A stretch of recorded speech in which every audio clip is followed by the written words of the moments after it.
नमस्कार दोस्तों, आज की इस वीडियो में हम समझेंगे जो शेयर्स होते हैं, सिक्योरिटीज होती है, उसका पीरियड किस हिसाब से कैलकुलेट किया जाता है और कैपिटल गेन के कंटेक्स्ट। ये बहुत ज़रूरी है क्योंकि जैसे कि हम लोग पढ़ चुके हैं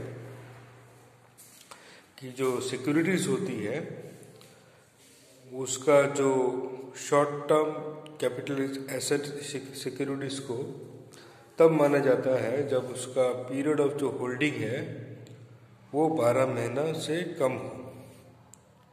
12 महीना से अगर ज़्यादा होगा तो वो लॉन्ग टर्म कैपिटल एसेट बोल करके माना जाएगा। तो ये पीरियड कैसे कैलकुलेट होगा, पीरियड ऑफ होल्डिंग कैसे कैलकुलेशन किया जाएगा, तो ये डिपेंड करेगा कि जो पीरियड ऑफ होल्डिंग है वो डिपेंड करेगा कि शेयर्स को कैसे एक्वायर किया गया।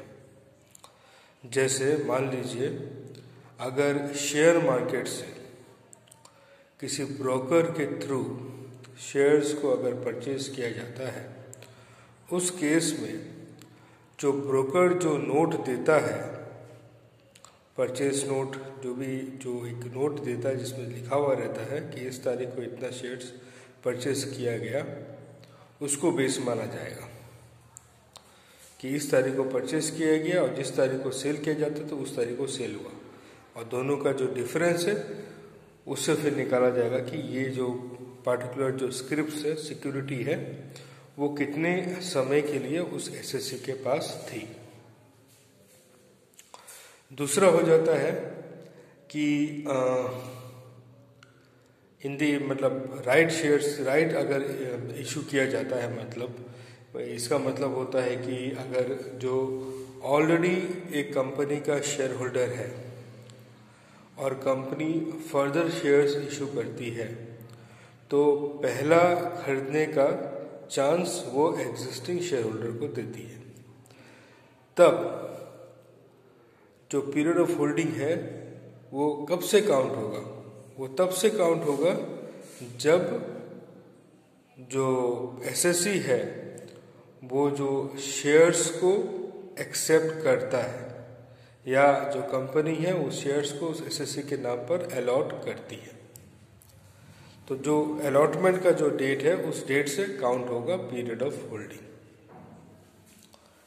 अब ऐसा हो सकता है कि एक जन को वो राइट मिला शेयर्स को खरीदने का और उस राइट को वो एसएससी किसी और के लिए रिनाउंस कर दिया, दे दिया, किसी और को वो राइट दिया कि तुम चाहो तो तुम खरीद सकते हो।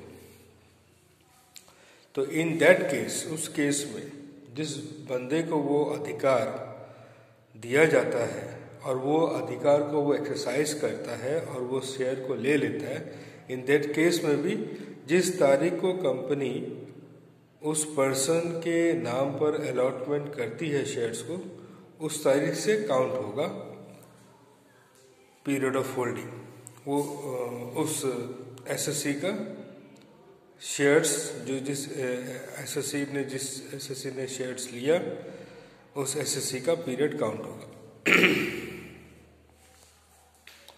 उसके बाद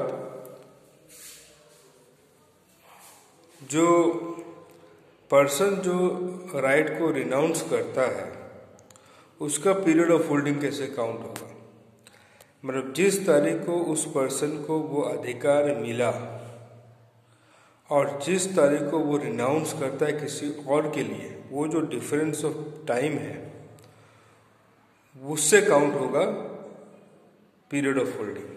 और जनरली ये शॉर्ट टर्म ही होता है, शॉर्ट टर्म ही होता है। अच्छा, जो एसएससी मल्टीपल ट्रांजैक्शंस करता है, मतलब मल्टीपल शेयर्स बाय करता है, मल्टीपल शेयर्स सेल करता है, इस केस में जो पीरियड ऑफ होल्डिंग है वो निकालने के लिए फीफो मेथड यूज होगा। फीफो मतलब फर्स्ट इन फर्स्ट आउट।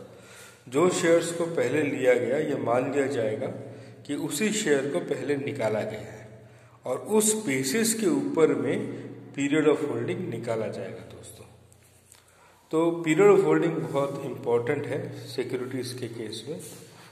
और आजकल तो लोग काफ़ी शेयर्स में इन्वॉल्व रहते हैं, शेयर मार्केट में इन्वॉल्व रहते हैं, तो ये थोड़ी सी मुश्किलें हो जाती है निकालने के लिए कि पीरियड ऑफ होल्डिंग किस हिसाब से निकाला जाए। तो यही है। वीडियो देखने के लिए बहुत बहुत धन्यवाद। Thank you very much.